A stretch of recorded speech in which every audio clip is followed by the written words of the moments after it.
The chime of a fork against crystal was the sound of my family shattering.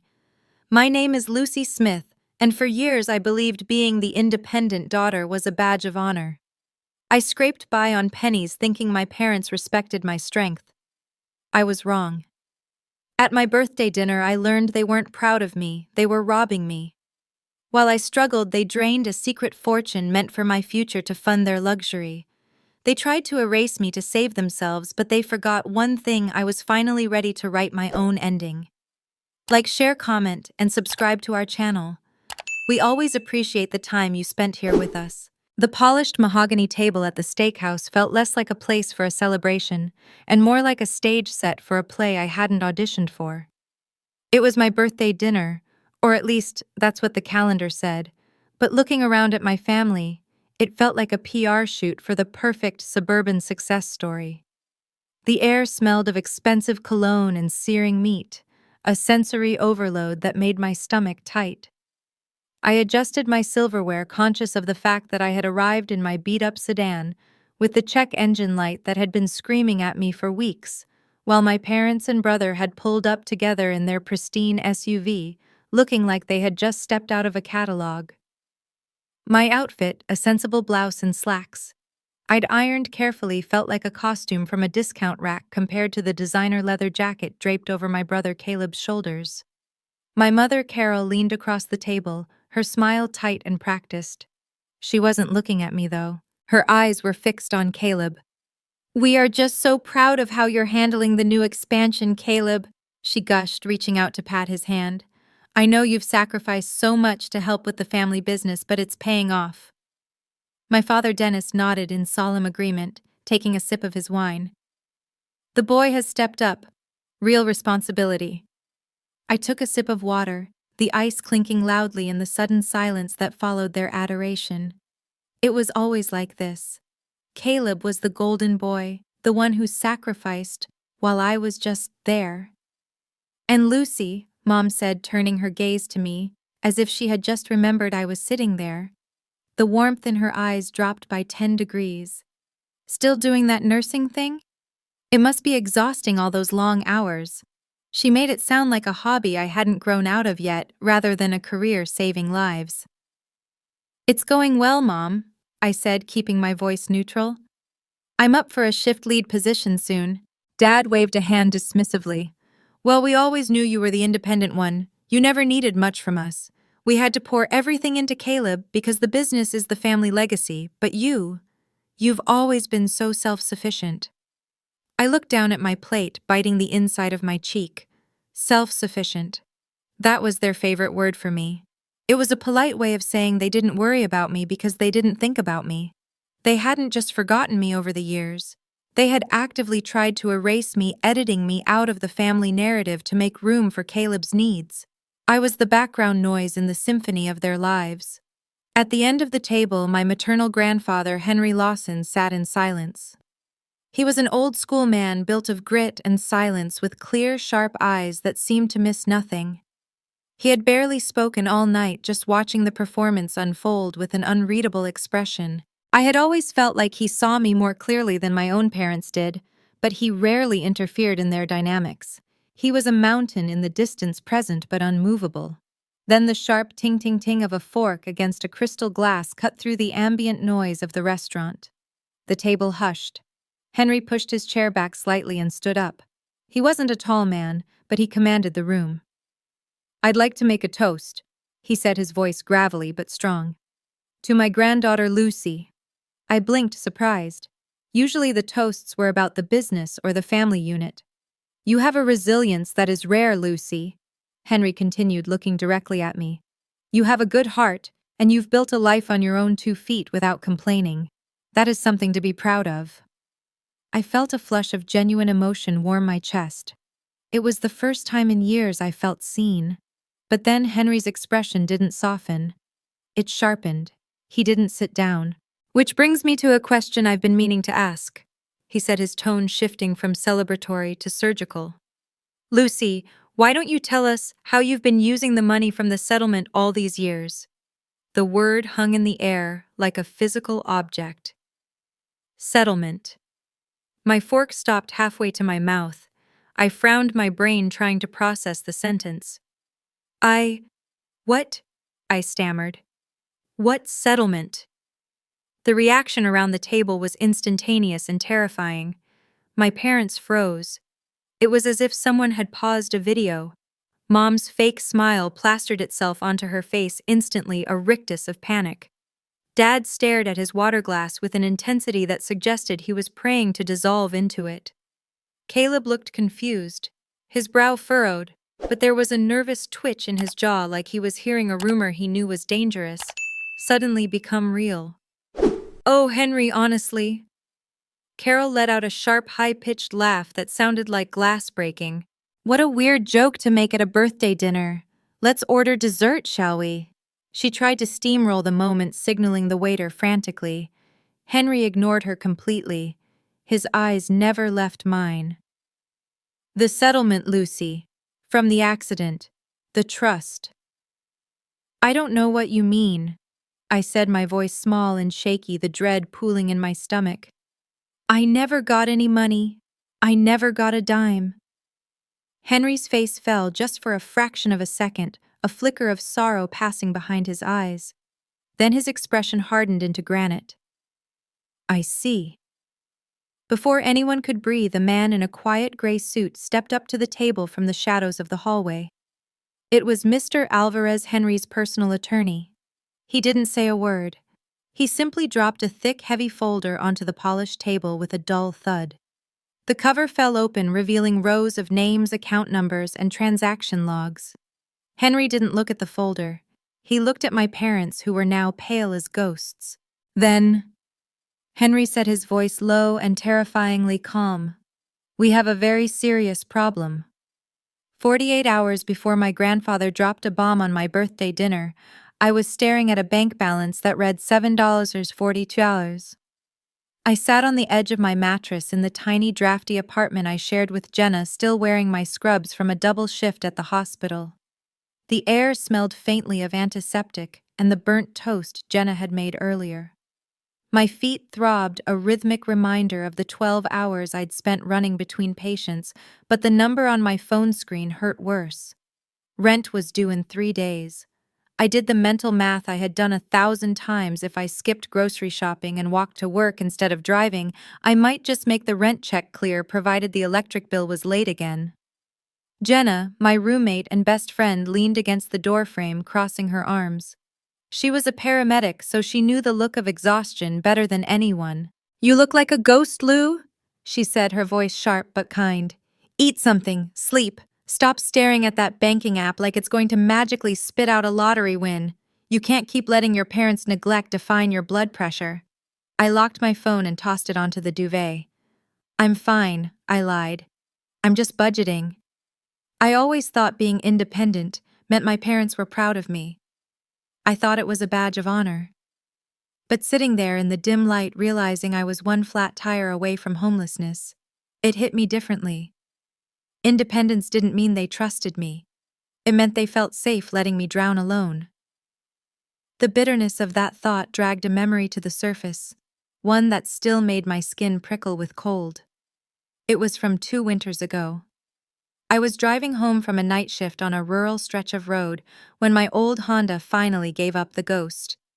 The engine died, the heater cut out, and the silence of the dead winter night rushed in. My phone battery was sitting at 9%. I sat there for 10 minutes, watching my breath fog in the freezing air before I swallowed my pride and called my mother. I didn't ask for money often. In fact, I never did. But I was stranded, terrified, and miles from safety. "Mom," I had said, my voice shaking as the wind howled against the glass. "My car died. I'm on Route 9 near the old mill. Can you please help me with a tow? I don't have the cash on me, but I swear I'll pay you back next payday."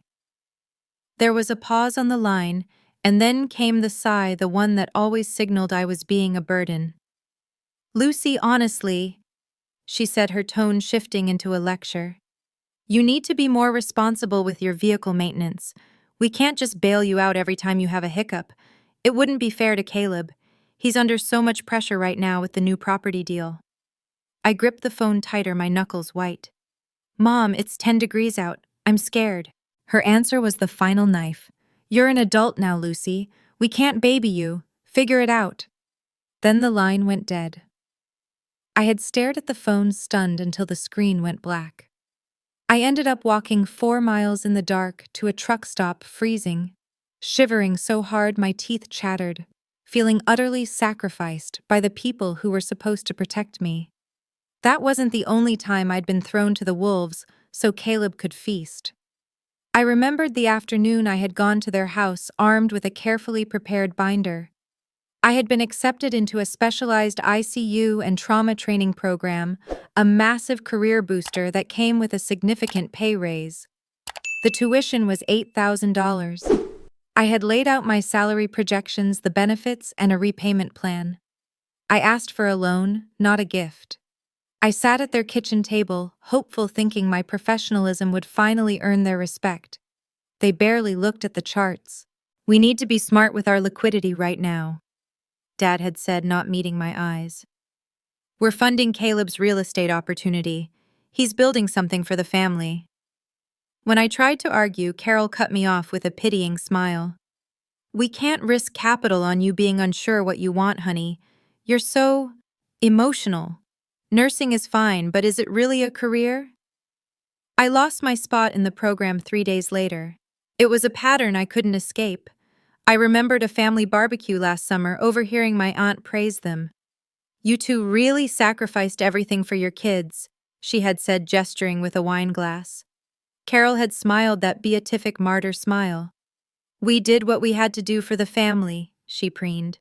Lucy didn't need much. She's always been so independent. I had stood by the sliding glass door holding a tray of burgers, realizing the truth. They didn't just overlook me. They tried to erase me from the story so they didn't have to feel guilty about where the resources went. Back in the present, the night before my birthday dinner, I lay awake scrolling through my emails. A notification popped up from the hospital administration. I had been shortlisted for a leadership pilot program, another chance, another step up. But the bold text at the bottom made my stomach drop. Requires proof of financial stability and a credit check. I clicked the link for a free credit report, heart pounding. I knew I was poor, but I paid my bills. The page loaded. Denied. My score was in the gutter. Red flags, high utilization accounts I didn't recognize. I stared at the screen, the blue light illuminating my horror. It wasn't just bad luck. It felt like someone out there was determined to erase me from every future I tried to build. I closed my eyes, dreading the birthday dinner tomorrow, wondering how I could sit there and smile when my life felt like a room where the walls were slowly closing in. The silence in Henry's downtown office was heavy, a stark contrast to the chaos we had left behind at the steakhouse. My hands were still trembling, not from cold, but from an adrenaline crash that left me feeling hollowed out. I sat in a leather chair that felt too big for me, watching Mr. Alvarez arrange a stack of files on the desk with precise, practiced movements. Henry stood by the window looking out at the city lights, his back to me. When he finally turned, his face was grim, stripped of the grandfatherly warmth I was used to.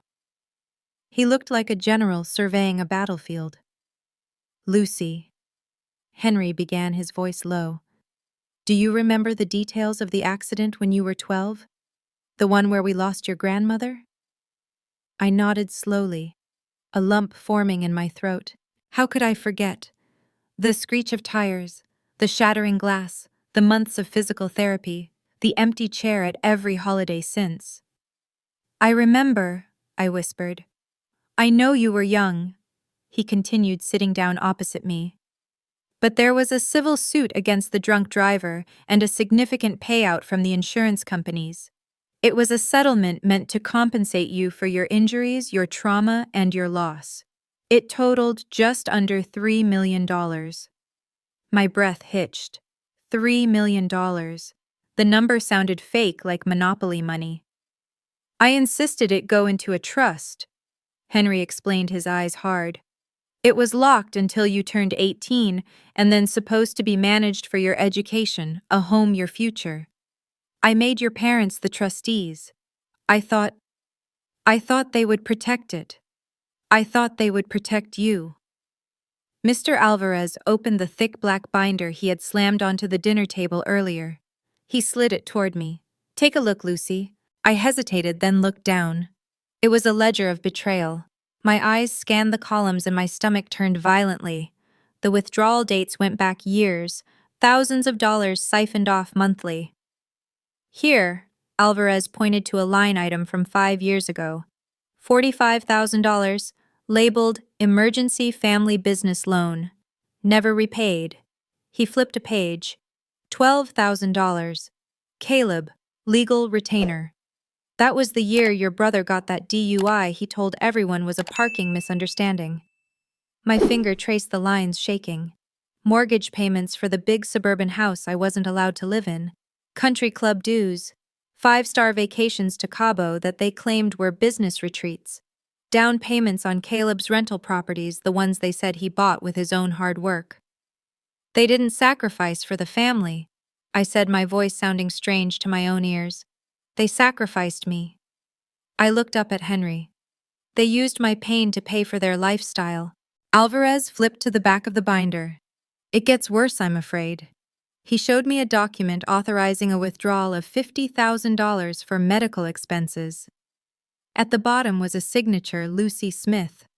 But it wasn't my handwriting. The loops were too big, the slant wrong. I never signed this, I said. That's your mother's hand, Henry said quietly.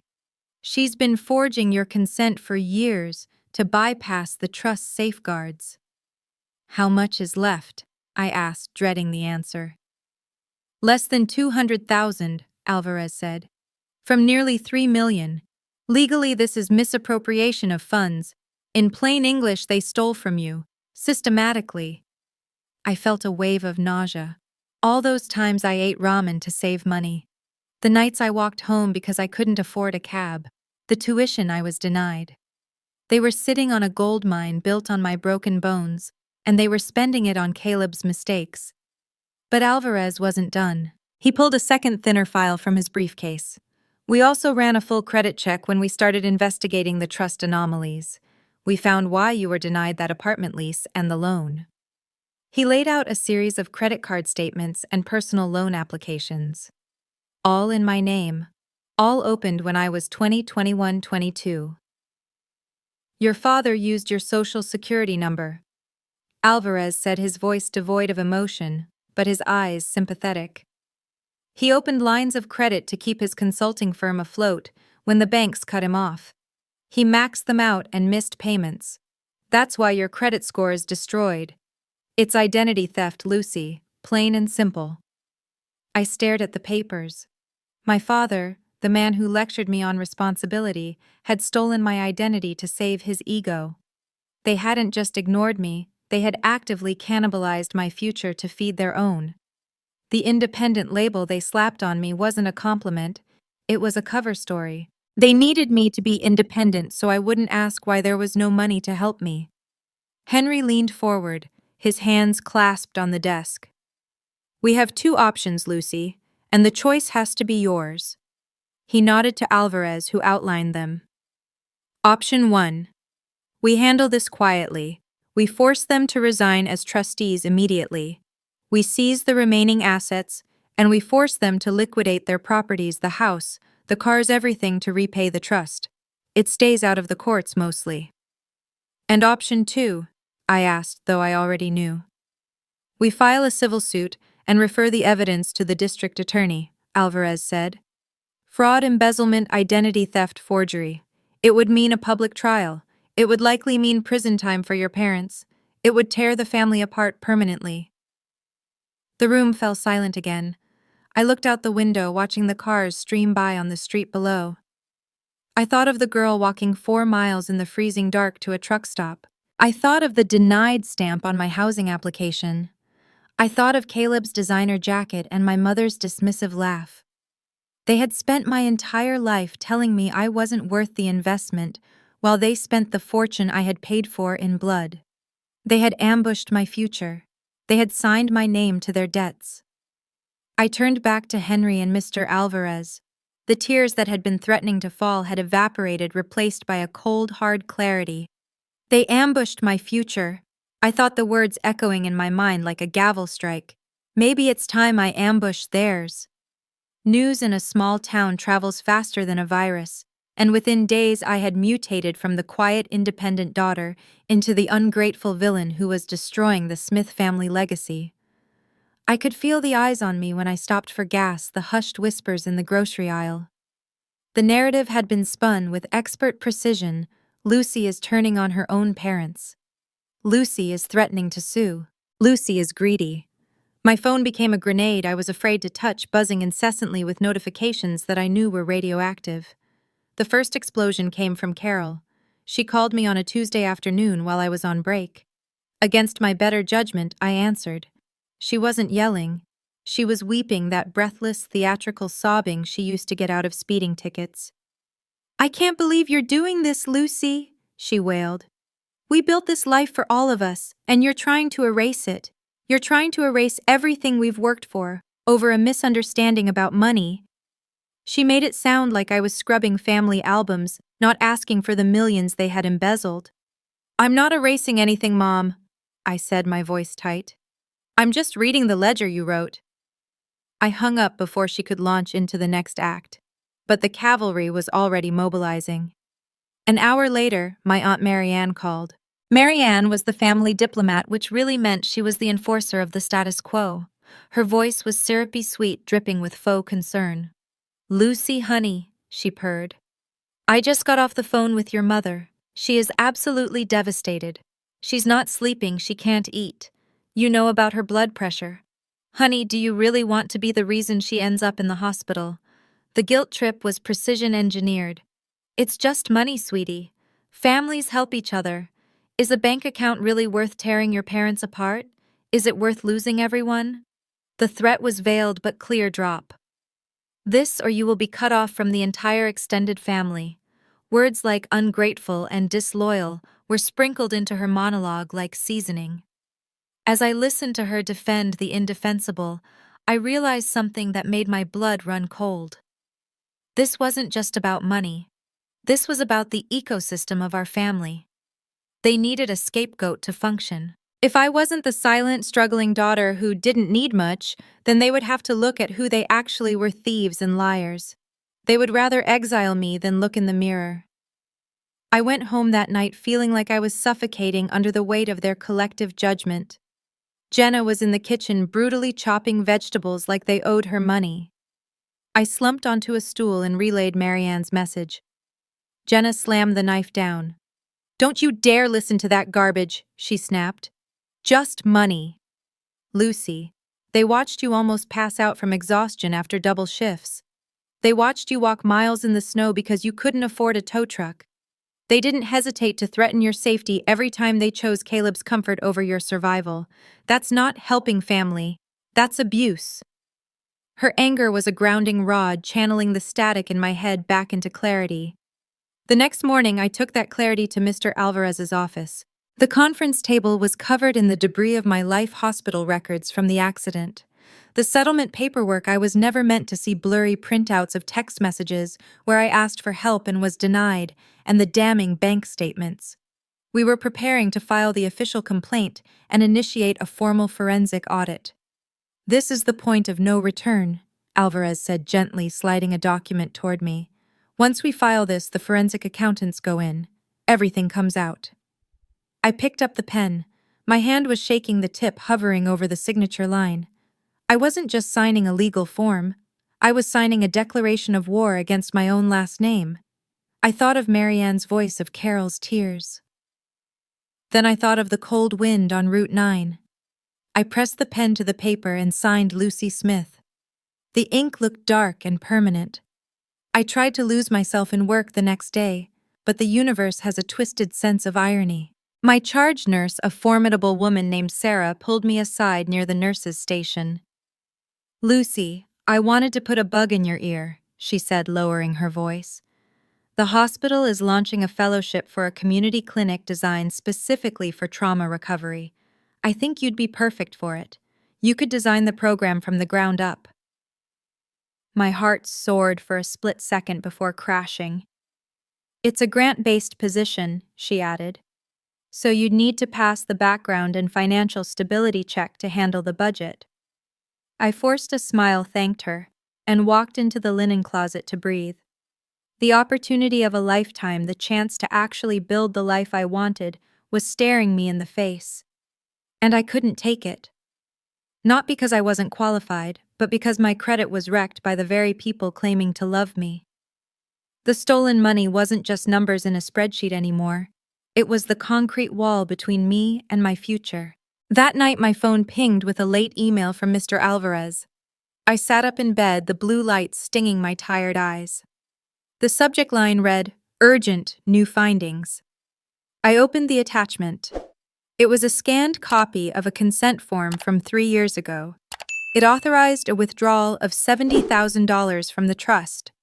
The stated reason was Caleb Smith, inpatient rehabilitation treatment.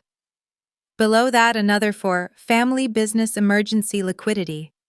And at the bottom of both, in jagged, clumsy ink, was my name. I stared at the signature. It wasn't just a forgery, it was a mockery. They had used my name to fund the rehab for the brother they claimed was responsible, and to bail out the business they claimed I didn't contribute to. They had cannibalized my identity to save face. I felt a cold rage settle in my chest, freezing the tears that wanted to fall. They didn't just steal from me, they signed my name to my own execution. The conference room was a sterile box of glass and chrome, the air conditioning humming a low, aggressive note that made the skin on my arms prickle. It felt less like a meeting place and more like a surgical theater where something was about to be cut open. On one side of the long mahogany table sat my team Henry, looking like a stone statue, Mr. Alvarez arranging his files with lethal precision, and me. On the other side sat my family. They had dressed for the occasion as if they were attending a high-stakes Sunday service. Carol wore a stiff blazer and pearls projecting the image of the wronged matriarch. Dennis looked crushed, his shoulders slumped, staring at the grain of the wood. Caleb sat between them, pale and jittery, tapping his foot in a rhythm that betrayed his terror. Carol didn't wait for anyone to call the meeting to order. She launched her offensive immediately. "We are only here," she announced, her voice trembling with righteous indignation, "because Lucy has been misled. I don't know what poison has been poured into her ear, but we have always done what was best for this family. We are a unit."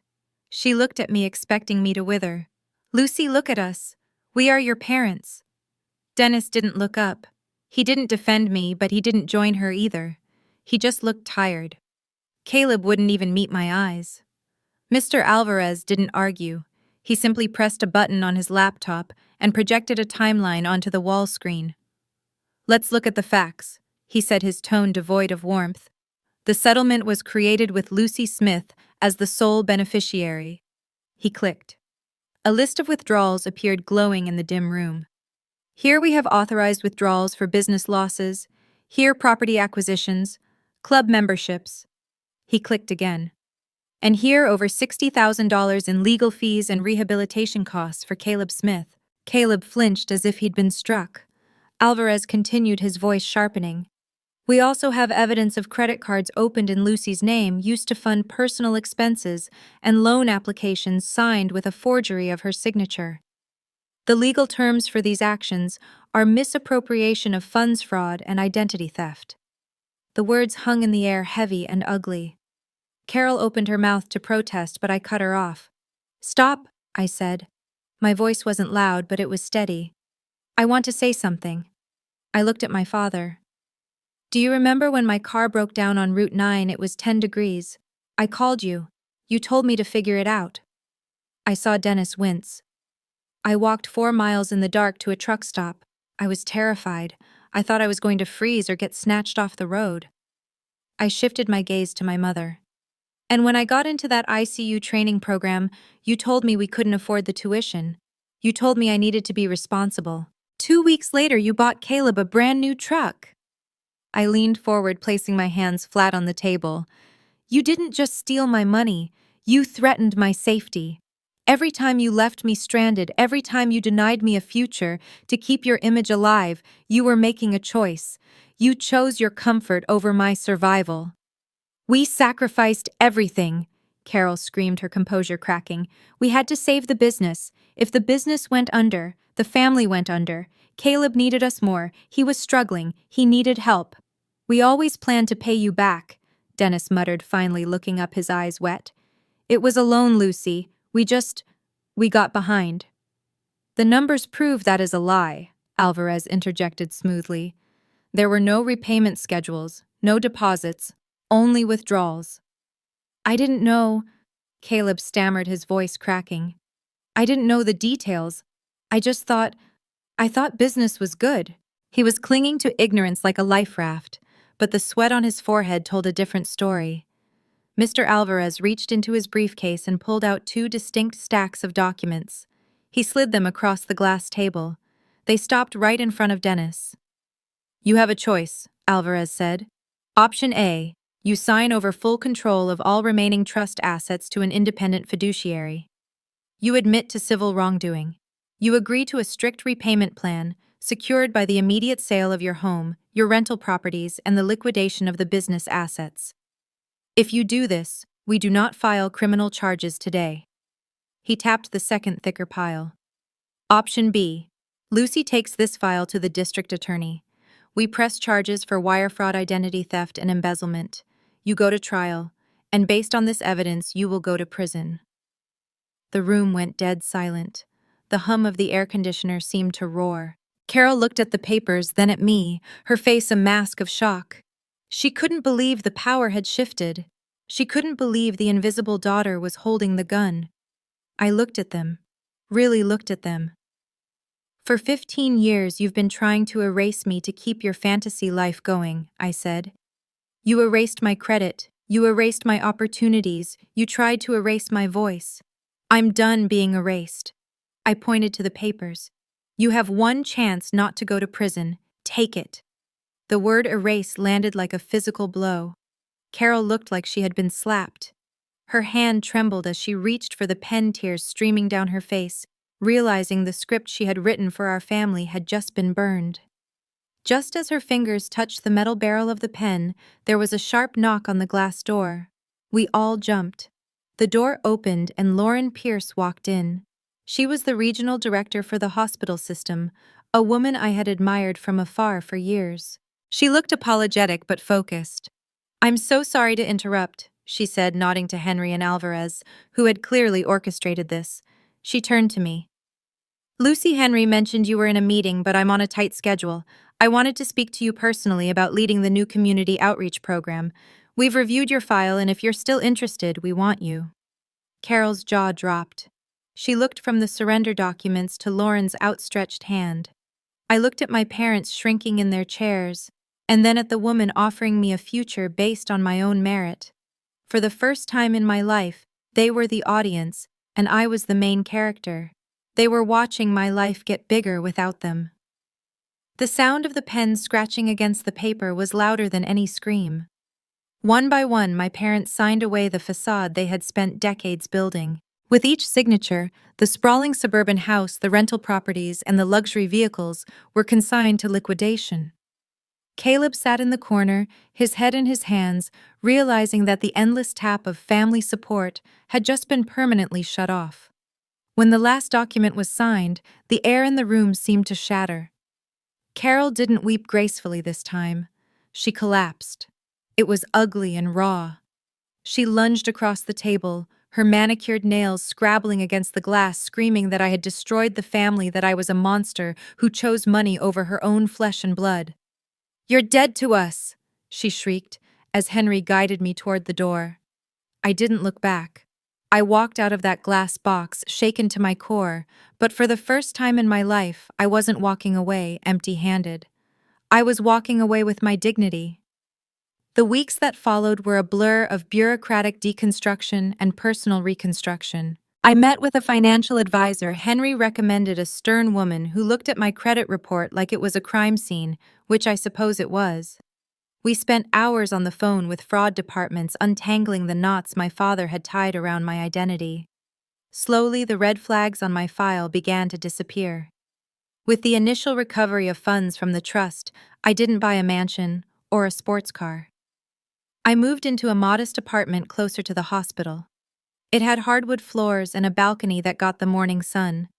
It was small, but it was the first space I had ever lived in that didn't feel borrowed or temporary. I bought a car, a boring, reliable sedan with top-tier safety ratings. Driving it off the lot, I didn't feel a rush of adrenaline. I felt a profound sense of peace. It was the first thing I owned that didn't come with strings attached to a vehicle that would never leave me stranded on a freezing highway. My career became my sanctuary. Lauren made good on her offer, and I was formally installed as the lead coordinator for the new community trauma recovery program. I threw myself into the work designing free clinics and outreach protocols. Every time I signed a purchase order for medical supplies or approved a budget for counseling services, I felt a strange vindication. This was what that money was supposed to be for. It wasn't meant for granite countertops or country club fees. It was meant to heal, to build, to support.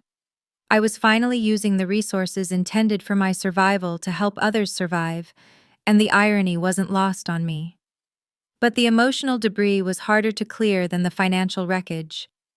I started seeing Dr. Nguyen, a therapist who specialized in family estrangement. The first few sessions were brutal. We spent hours unpacking the difference between loyalty and self-erasure. I cried until my chest ached, realizing how deeply I had internalized the idea that my needs were a threat to the family unit. "You were raised to believe that protecting yourself was a betrayal," Dr. Nguyen told me one afternoon as I stared at the ceiling. "But Lucy, reclaiming your life isn't an act of war. It's an act of survival."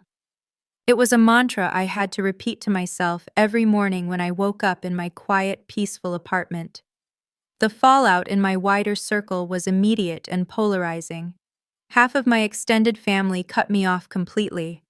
I received nasty paragraph-long texts from aunts and cousins accusing me of airing dirty laundry and humiliating my parents. They called me vindictive. They told me I would die alone.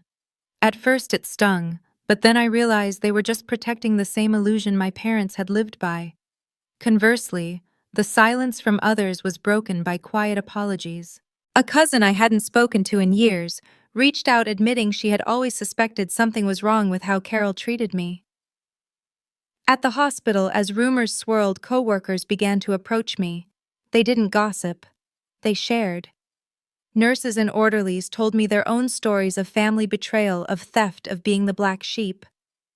We formed a quiet, supportive community, a chosen family built on shared scars and mutual respect. One evening, 6 months into my new life, I was sitting on my balcony watching the city lights flicker on. I had a glass of wine in my hand and a book in my lap, enjoying the stillness that I had fought so hard to earn. My phone buzzed on the table next to me. I glanced at it, expecting a notification from work or a text from Jenna. Instead, an unknown number flashed on the screen. I opened the message.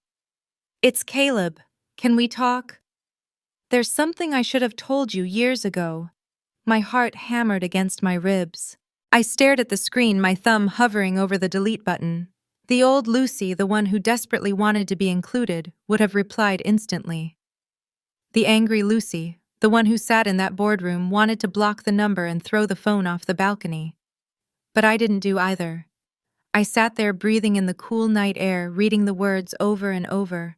Something I should have told you. The curiosity was a hook in my gut. I lowered the phone, looking out at the skyline, realizing that while I had walked away, the story wasn't quite finished with me yet.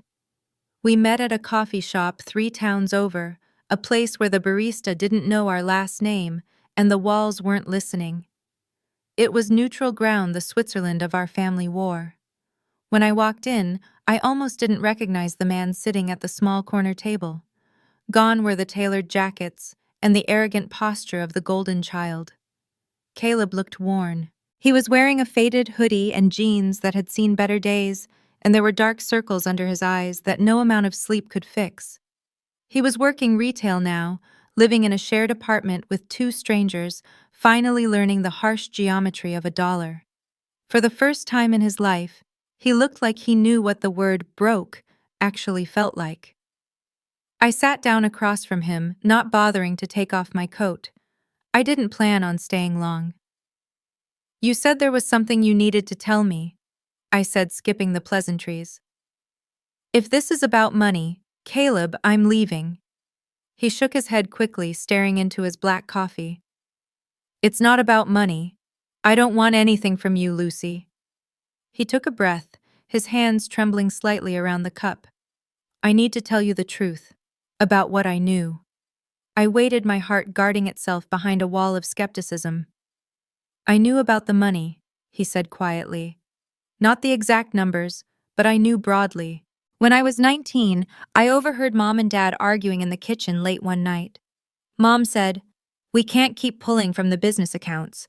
We'll just have to use more of Lucy's account. She never asks for anything. She'll never know.'" He looked up at me, his eyes wet.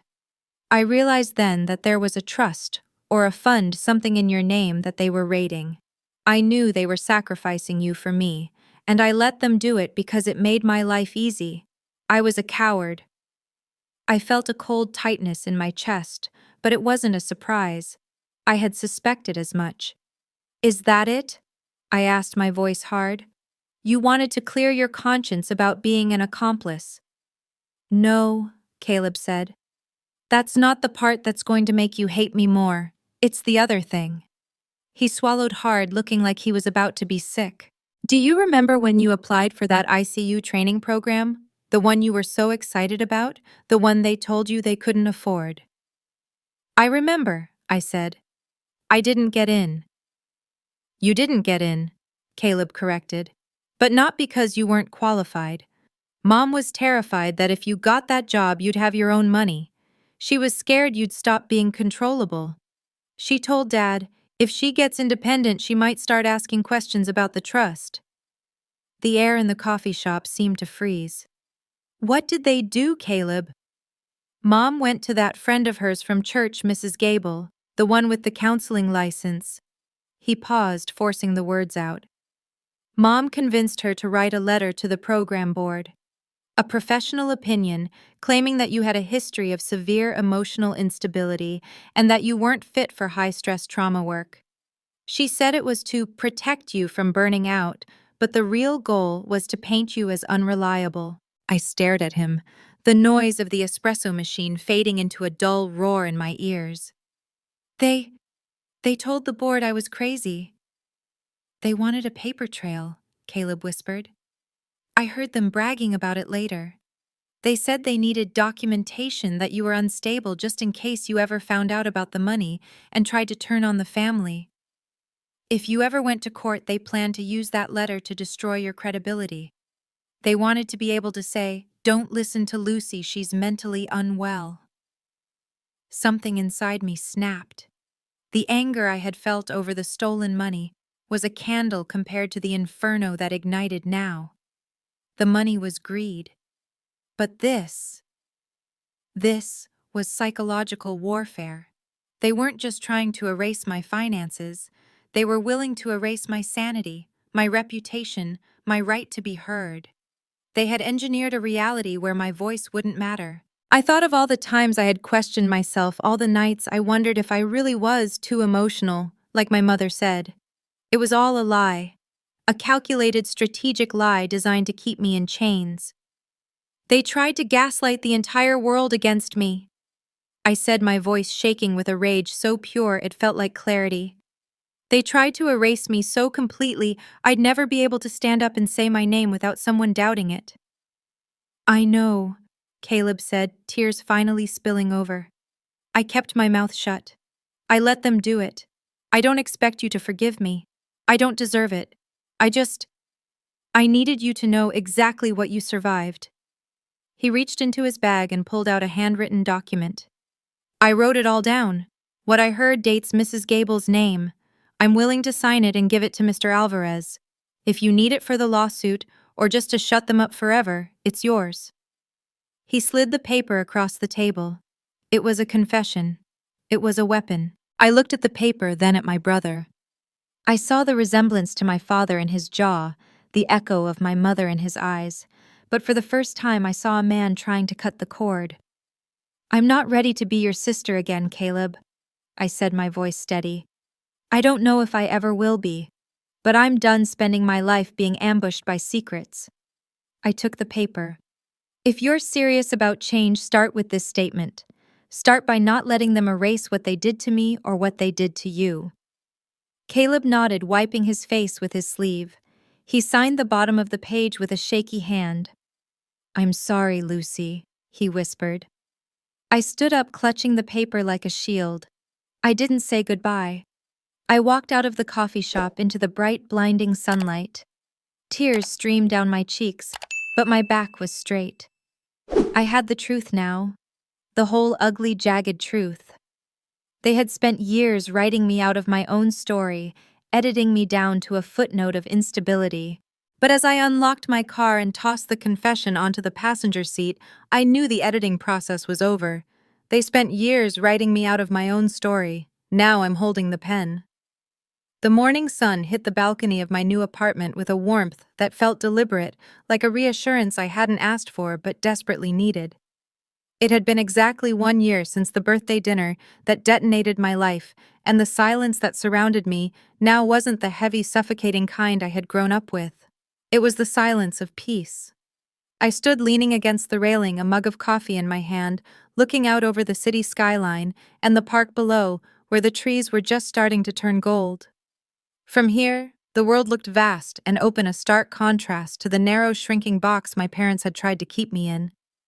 I took a sip of coffee and turned back toward the living room where my laptop sat open on the coffee table. The screen displayed the logo for the project that had consumed my last 12 months, the Smith Community Trauma Center. I was no longer just a nurse pulling double shifts to survive. I was the director of a hospital-backed initiative running support groups for accident survivors, and more quietly for people who had been financially and emotionally betrayed by their own kin. Every week I sat in circles with strangers and watched them realize they weren't crazy, just exploited.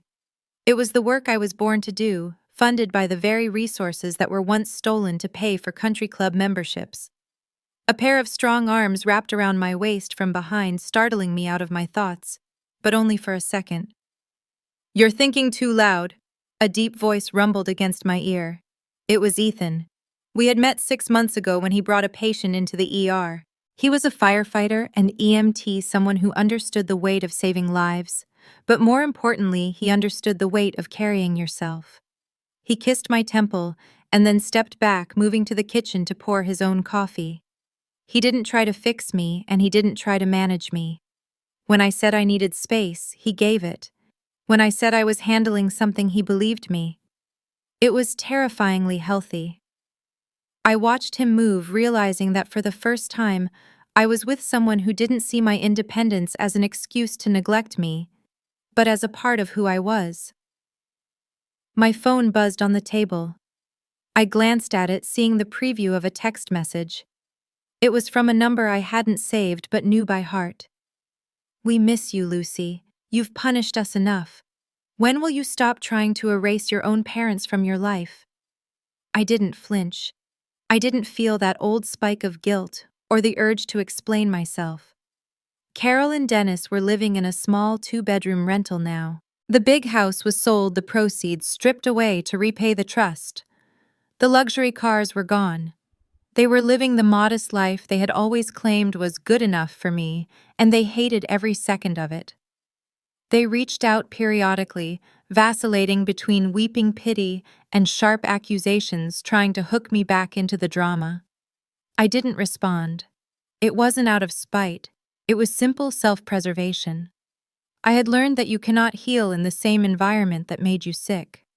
I swiped the notification away and thought of Caleb. He was doing better in a quiet, gritty sort of way. He had landed a steady job in sales, nothing glamorous, just a cubicle and a commission structure, but it paid his own bills. He wasn't driving a truck bought with stolen money anymore. We met for coffee once a month, sitting like two distant relatives, trying to figure out how to be people. He never asked for money. He owned his mistakes, often clumsily, but the effort was real. It was a slow, imperfect progress, but it was honest. Later that afternoon, I met Henry for our weekly lunch. We went to a deli, not a steakhouse. He looked older, a bit more frail, but his eyes were as sharp as ever. He never gloated about the lawsuit or the settlement. He just asked about the clinic, about Ethan, about me. "I'm proud of you," he said, tearing a piece of bread. "Not because you won Lucy, but because you chose the truth. Most people would have taken the payout and kept the secret just to keep the peace." "Peace based on a lie isn't peace, Grandpa," I said. "It's just a ceasefire." Some of the extended family had quietly reached out over the year, apologizing for believing Carol's narrative about me being unstable. Others stayed away, loyal to the myth of the perfect family. I had made peace with not needing all of them. At the clinic and with Ethan and with Henry, I had built a community where no one was sacrificed to keep someone else comfortable. I thought about what Dr. Nguyen, my therapist, had told me during our last session when I struggled with the guilt of abandoning my parents. She had leaned forward and said, "Family isn't who shares your blood, Lucy. It's who refuses to erase you when loving you is inconvenient." That sentence had unlocked something final in me. I realized that the money hadn't saved me. The lawsuit hadn't saved me. What saved me was my refusal to keep abandoning myself to please them. Back in the apartment, the sun began to set, casting long shadows across the floor. I walked over to the filing cabinet in my home office. I pulled out a manila folder labeled Evidence. Inside was the last legal document I possessed, the one with my parents' forged signature of my name, the one that authorized the theft of my future. For a long time, I thought I would burn it when this was all over. A ceremonial fire. But as I held it, I realized I didn't want to burn it. Burning it would be hiding it.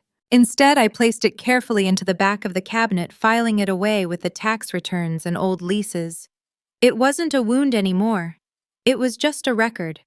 A record of what I survived. I closed that drawer and opened a new crisp folder on my desk.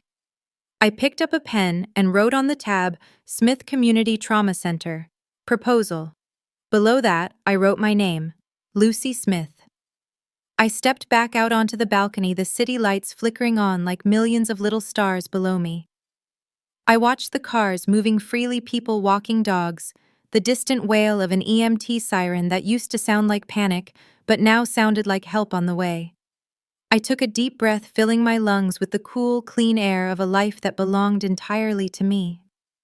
My family tried to ambush my future sacrifice, my life for their comfort, and erase me from my own story. But I'm still here. My name is Lucy Smith, and this life is mine. Lucy finally found the peace she deserved, proving that sometimes the best revenge is simply building a better life without the people who held you back.